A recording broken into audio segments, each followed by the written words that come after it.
HSC 2024 পরীক্ষার্থীরা, তো তোমাদের সহপাঠীদের জামিন দেওয়া হচ্ছে, এইচএসসি পরীক্ষার্থীদের জামিন। তবে এইচএসসি পরীক্ষার্থীদের জামিন দেওয়া হলেও সেক্ষেত্রে কিন্তু তারা যে মামলা থেকে অব্যাহতি পাননি এসব শিক্ষার্থীরা, মানে তাদের নামে ছেড়ে দেওয়া হচ্ছে, কিন্তু তাদের যে মামলাটা হয়েছে সেই মামলা কিন্তু থেকে তারা কিন্তু অব্যাহতি পাবে না। এইচএসসি পরীক্ষায় পরবর্তী কিন্তু তাদের আবারও গ্রেপ্তার করতে পারে পুলিশ সেই মামলাকে ধরে। তো তোমাদের কিন্তু কোটা আন্দোলনকে কেন্দ্র করে অনেক পরীক্ষার্থীকে কিন্তু ধরেছে এই পরীক্ষার্থীকে, তবে শিক্ষা মন্ত্রণালয় থেকে তাদের কিন্তু জামিন দেওয়া হচ্ছে। তবে সেই যে জামিন দেওয়া হচ্ছে সেক্ষেত্রে কিন্তু তাদের যে মামলাটা রয়েছে সেই মামলা তাদের গায়ে থাকছে, মামলাটা আর উঠছে না। সেক্ষেত্রে কিন্তু পরীক্ষার্থীদের যে একটা চাপ থেকেই যাবে, কারণ তাদের মনে একটা সংশয় তৈরি হবে যে আমার উপর মামলাটা থেকে গেল, সেক্ষেত্রে কিন্তু তারা পড়ায় মন বসাতে পারবে না এবং পরীক্ষা দিতে গিয়েও কিন্তু তাদের তেমন একটা মন বসবে না পরীক্ষাতেও।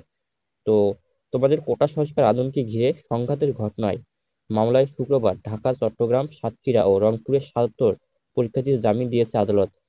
তো ৭৭ পরীক্ষার্থীকে কিন্তু জামিন দিয়েছে শুক্রবার ঢাকা, চট্টগ্রাম, সাতক্ষীরা এবং রংপুরে মোট ৭৭ এইচএসসি পরীক্ষার্থী কিন্তু জামিন দিয়েছে আদালত। জামিন হলো মামলা থেকে অব্যাহতি পাননি এসব শিক্ষার্থীরা। তো যারা যে ৭৭ শিক্ষার্থী এইচএসসি পরীক্ষার্থী, যে ৭৭ এইচএসসি পরীক্ষার্থী জামিন পেয়েছে সেক্ষেত্রে কিন্তু তাদের মামলা হলেও মামলা কিন্তু তারা অব্যাহতি পাননি এসব শিক্ষার্থী। শুক্রবার এবং শনিবার আদালত বিচার কাজ বন্ধ থাকলেও জরুরি ভিত্তিতে শুক্রবার আদালত শিক্ষার্থীদের জামিন দিয়েছে।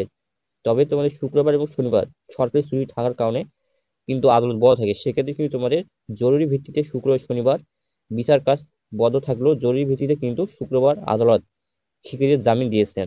শিক্ষার্থীদের আইনজীবী ও অভিভাবকরা দ্রুত সম্ভব মামলা প্রত্যাহারের দাবি জানিয়েছেন। তো শিক্ষার্থীদের আইনজীবী এবং অভিভাবকেরা দ্রুত মামলা প্রত্যাহারের দাবি জানিয়েছেন যে মামলা তারা বলেছেন তাদের মামলা মাথায় নিয়ে পরীক্ষায় বসা তাদের জন্য কঠিন। তো অবশ্যই কঠিন হবে, কেননা মামলা যদি একটা নিজের উপর যদি পড়ে সেক্ষেত্রে কেমন একটা লাগে তোমরা একটা চিন্তা করো। এবং সেক্ষেত্রে কিন্তু তাদের পড়ায় মন বসবে না এবং পরীক্ষা দিতে গিয়েও তেমন কিন্তু পরীক্ষা ভালো হবে না, পরীক্ষার আগে তারা এই চাপ নিতে পারবে না। ঢাকা, চট্টগ্রাম, সাতক্ষীরা ও রংপুরে ৭৭ এইচএসসি পরীক্ষার্থী কিন্তু জামিন দেওয়া হয়েছে। তবে গত শুক্রবার কোটা সংস্কার আন্দোলনকে ঘিরে সংঘাতের ঘটনায় গ্রেপ্তার ৪১ জন পরীক্ষার্থী এইচএসসি পরীক্ষার্থী কিন্তু গতকাল জামিন দিয়েছে ঢাকা চিফ মেট্রোপলিটন ম্যাজিস্ট্রেট আদালতের ম্যাজিস্ট্রেট রশিদুল আলম। জামিন পাওয়া শিক্ষার্থীদের আইনজীবী সাইদুল ইসলাম মুঠোফোনে বলেন, রাজধানীর বিভিন্ন থানায় করা ৩৩টি মামলায় সম্প্রতি গ্রেপ্তার হয়েছে ৪১ জন এইচএসসি পরীক্ষার্থী কারাগারে আছেন। তো তাদের কিন্তু জামিন দেওয়া হয়েছে গত শুক্রবার জরুরি ভিত্তিতে।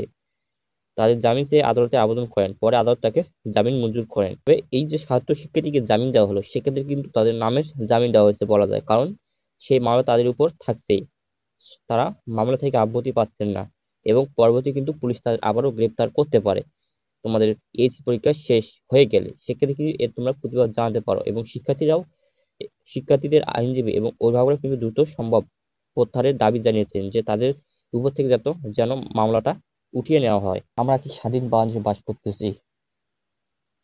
এমন আইন তো বাংলাদেশে থাকছে না থাকাই ভালো।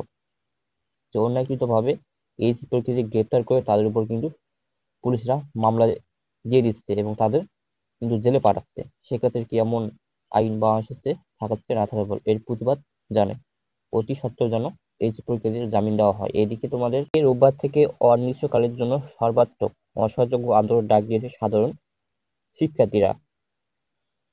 সেক্ষেত্রে কিন্তু তোমাদের 11 আগস্ট থেকে পরীক্ষা শুরু হবে, সেই পরীক্ষাটা আদৌ কি শুরু হবে কিনা, কারণ তোমাদের রোববার থেকে অনির্দিষ্টকালের জন্য কিন্তু সর্বাত্মক অসহযোগ আন্দোলনের ডাক দিয়েছেন সাধারণ শিক্ষার্থীরা। সেক্ষেত্রে সারা দেশে ছাত্র নায়কদের আন্দোলনে মৃত্যুর প্রতিবাদ ও 9 দফা দাবিতে নতুন করে কর্মসূচি দিয়েছেন বৈষম্য বিরোধী ছাত্র আন্দোলন। শুক্রবার এই ঘোষণা দেওয়া হয়। এতে বলা হয়, শনিবার সারা দেশে বিক্ষোভ মিছিল এবং রোববার থেকে অনির্দিষ্টকালের জন্য সর্বাত্মক অসহযোগ আন্দোলনের ডাক দেওয়া হয়েছে। সারা দেশে আপামর জনসাধারণকে অলিতে গলিতে পাড়ায় পাড়ায় সংগঠিত হয়ে কর্মসূচি সফল করার আহ্বান জানায় বৈষম্য বিরোধী ছাত্র আন্দোলন। তো বুঝতেই পারছো যে তোমাদের 11 তারিখ থেকে যে এইচএসসি পরীক্ষাটি শুরু হবে সেক্ষেত্রে কিন্তু তোমাদের এই পরীক্ষাটিকে ছেড়ে দেওয়া হচ্ছে।